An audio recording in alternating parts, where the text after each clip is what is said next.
Hello दोस्तों, मैं हूं धर्मवीर सिंह देओल और आप सबका इस यूट्यूब चैनल पे बहुत बहुत स्वागत करता हूं। दोस्तों, आज हम जिस टॉपिक पे बात करने वाले हैं वो अक्सर लोगों को कंफ्यूज कर देता है कि आपको वीज़ा के लिए कितने पैसों की ज़रूरत होती है और आप किस तरीके से इस पैसे को प्रूव कर सकते हैं। खासकर आज की वीडियो में हम कनाडा और ऑस्ट्रेलिया के बारे में बात करेंगे।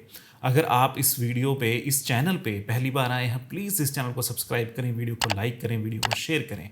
और अगर आप मुझसे बात करना चाहते हैं, हमारे थ्रू अपना प्रोसेस करवाना चाहते हैं, स्क्रीन पे नंबर विजिबल है, आप हमसे कॉन्टैक्ट कर सकते हैं। तो चलिए दोस्तों, वीडियो की शुरुआत करते हैं।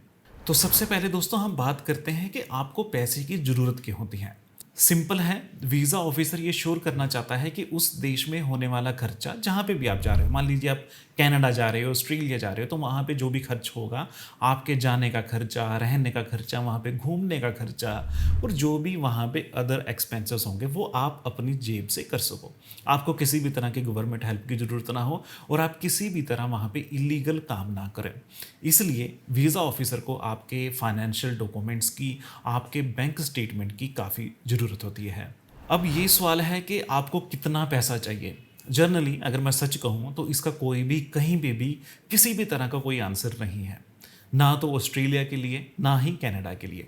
बट ये कई फैक्टर पे डिपेंड करता है, जैसे कि आप सिंगल जा रहे हो या फैमिली के साथ जा रहे हो, आपका पर्पस क्या है, आपकी ट्रैवल आइटनरी कैसी है, आपने बजट होटल चूज़ किए हैं या आपने एक लग्जरी होटल चूज़ किए हैं या आपके पास इनविटेशन है। तो काफ़ी फैक्टर पे जो ये खर्चा है, जो वहाँ पे होने वाला खर्चा है, वो डिपेंड करता है। इसलिए किसी भी तरह की ऑफिशियल इन्फॉर्मेशन यहाँ पे नहीं है।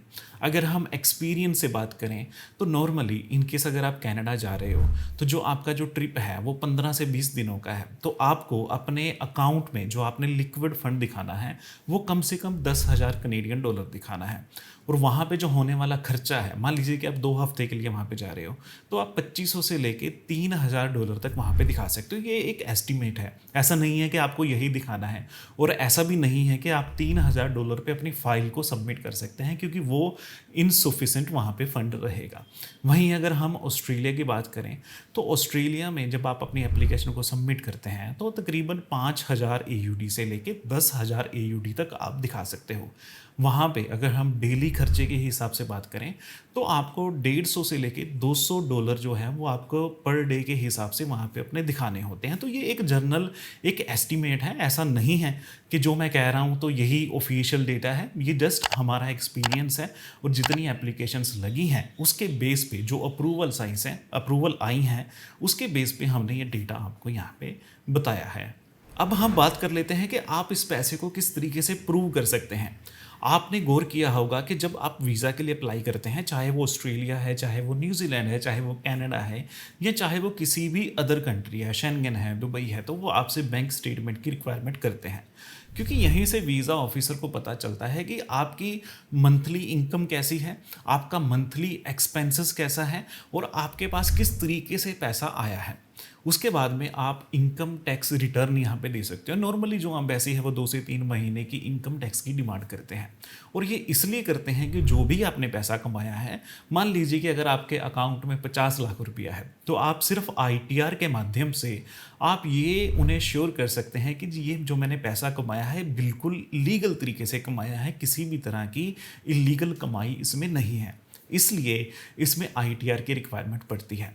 वहीं अगर आप जॉब कर रहे हैं तो आपको तकरीबन 3 महीने से लेके 6 महीने की जो सैलरी स्लिप्स हैं वो आपको यहाँ पे दिखानी पड़ती हैं, क्योंकि सैलरी स्लिप से आप रेगुलर इनकम का प्रूफ दे सकते हैं।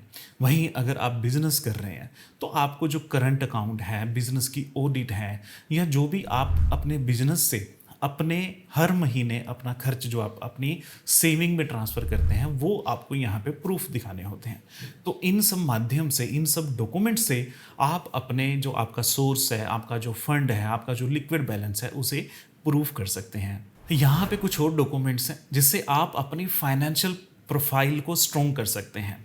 वो है एफडी हैं, फिक्स डिपॉजिट हैं, यहाँ पे इनकेस अगर आपने स्टॉक में इन्वेस्ट कर रखा है, आपका काफ़ी अच्छा एक म्यूचुअल फंड का पोर्टफोलियो है, आपकी यहाँ पे प्रॉपर्टी है, तो आप इन सब डॉक्यूमेंट्स को अपनी एप्लीकेशन में सबमिट कर सकते हैं, जिससे जो आपकी फाइनेंशियल प्रोफाइल है, जो आपकी एसेट प्रोफाइल है, वो ज़्यादा स्ट्रॉन्ग हो सके और वीज़ा ऑफिसर को ये लगे कि ये जो पर्सन है, ये जो ट्रैवलर है, ये जो एप्लीकेंट है, वो एक जेन्युइन एप्लीकेंट है और उसके पास वापस आने के काफ़ी रीज़न है।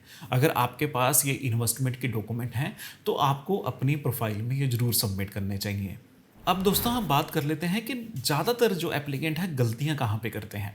सबसे पहली गलती होती है कि जो आपका बैलेंस है उसे कम दिखाना। मान लीजिए कि अगर आप कनाडा के लिए अप्लाई करने वाले हैं तो ऑन एवरेज जो मिनिमम बैलेंस आपको चाहिए वो 6 से 6.5 लाख रुपया चाहिए और अगर आप 2 लाख में अप्लाई कर रहे हो, 3 लाख में अप्लाई कर रहे हो तो वहाँ पे वीज़ा के चांसेस कम होंगे। कोशिश करें जो एक मिनिमम बैलेंस है उसके आसपास अपनी फ़ाइल को सबमिट करें, फिर आप अपनी एप्लीकेशन को अप्लाई करें। दूसरी जो सबसे बड़ी गलती है वो ये है कि आप लास्ट के दिनों में, मान लीजिए कि अगर आपने 6 मंथ की बैंक स्टेटमेंट यहाँ पे सबमिट की और लास्ट के दिनों में आपने पैसा ट्रांसफ़र कर दिया और उस पैसे का आप प्रूफ नहीं दे पाए। फॉर एग्जांपल मान लीजिए कि अगर आपने घर सेल किया है, आपने कार सेल की है और उसका पैसा आपके अकाउंट में आया है, तो आप उसका प्रूफ दे सकते हैं। वहाँ पे वीज़ा ऑफिसर समझ जाएगा कि इस रीज़न की वजह से इनके पास पैसा आया है। बट वहीं अगर आपने प्रूफ नहीं दिया तब ये आपकी फ़ाइल रिफ्यूज़ हो सकती है।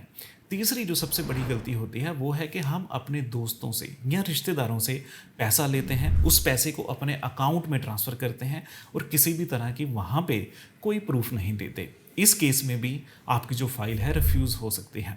चौथी जो सबसे बड़ी गलती होती है कि जो फाइनेंशियल डॉक्यूमेंट हैं, क्योंकि ये ऐसे डॉक्यूमेंट होते हैं जो आपके वीज़ा को अप्रूव करने में काफ़ी हेल्पफुल होते हैं और काफ़ी लोग जो हैं इन्हीं डॉक्यूमेंट्स को पुराना यूज़ करते हैं। मान लीजिए कि अगर आज आप अप्लाई कर रहे हो तो आपकी जो स्टेटमेंट है वो 1 वीक 10 दिन तक चल सकती है और वहीं अगर आप पिछले 2 महीने पुरानी, पिछले 3 महीने पुरानी स्टेटमेंट यूज़ कर रहे हो तो वहाँ पे आपके वीज़ा के चांसेस काफ़ी कम हो जाएंगे। अगर किसी सिनेरियो में आपको कोई स्पॉन्सर कर रहा है तो तब आपको क्या करना चाहिए? मान लीजिए कि अगर आपके पास पैसे नहीं हैं, आपकी एज छोटी है, आपका कोई रिश्तेदार है, आपके मदर हैं, फादर हैं, कोई भाई है, कोई बहन है, वो आपको स्पॉन्सर कर रहे हैं, तब आपको उनकी बैंक स्टेटमेंट, उनके फाइनेंशियल डॉक्यूमेंट्स, उनकी आईटीआर सबमिट करनी है। साथ ही में आपने फाइनेंशियल जो सपोर्ट लेटर है कि वो क्यों आपको स्पॉन्सर कर रहे हैं, आपका उनके साथ क्या रिलेशन है, वो भी आपने सबमिट करना है। अगर आप उसके बिना अपनी एप्लीकेशन को सबमिट करेंगे तो यहाँ पे भी आपकी जो फाइल है वो रिफ्यूज़ हो सकती है। अगर आपने यहाँ तक वीडियो देखी है इसका मतलब है कि आप अपनी प्रोफाइल को लेके, अपनी एप्लीकेशन को लेके काफ़ी ज़्यादा सीरियस हैं और आप ये चाहते हैं कि आपके वीज़ा के चांसेस ज़्यादा हों। तो यहीं पे मैं आपको एक टिप देता हूँ। मान लीजिए आपके पास आपके फाइनेंशियल में कोई गलतियाँ हैं, आपने लास्ट मोमेंट पे अपना जो पैसा है वो कहीं से ट्रांसफ़र करवाया है, पेरेंट्स की हेल्प ली है, दोस्तों की हेल्प ली है और आप ये चाहते हैं कि वीज़ा ऑफिसर आपकी प्रोफाइल को लेके नेगेटिव रिव्यू ना दे, तब आप क्या कर सकते हैं? देखो, वीज़ा ऑफिसर इंसान है और हमें अक्सर क्या चीज़ चाहिए? हमें ये चीज़ चाहिए कि ईमानदारी से आपने उस चीज़ को एक्सेप्ट किया, उसकी एक डिक्लेरेशन दी। जब आप एक डिक्लेरेशन दोगे, आप कवर लेटर में दे सकते हैं, आप फाइनेंशियल डिक्लेरेशन लेटर दे सकते हैं, तो काफ़ी तरह की डिक्लेरेशंस होती हैं।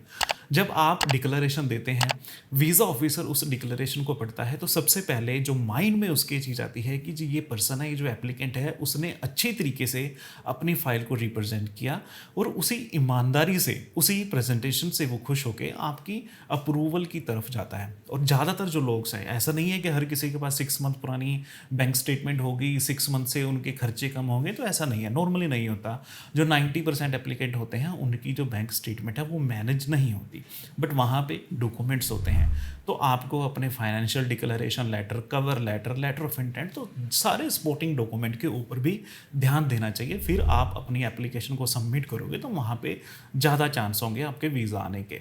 उम्मीद करता हूँ आपको ये वीडियो अच्छी लगी होगी, इन्फॉर्मेटिव लगी होगी और आपको ये समझ में आया होगा कि आपको क्यों अपनी बैंक स्टेटमेंट की रिक्वायरमेंट होती है, क्यों आपको वीज़ा ऑफिसर को पैसा दिखाना होता है और कैसे ये डॉक्यूमेंट आपके वीज़ा में ज़रूरी होता है। अगर अभी भी आपका कोई क्वेश्चन है, कोई डाउट है, तो स्क्रीन पे नंबर विजिबल है, आप मुझसे बात कर सकते हैं। चलिए दोस्तों, आज के इस वीडियो में इतना ही। मिलते हैं अगली वीडियो में।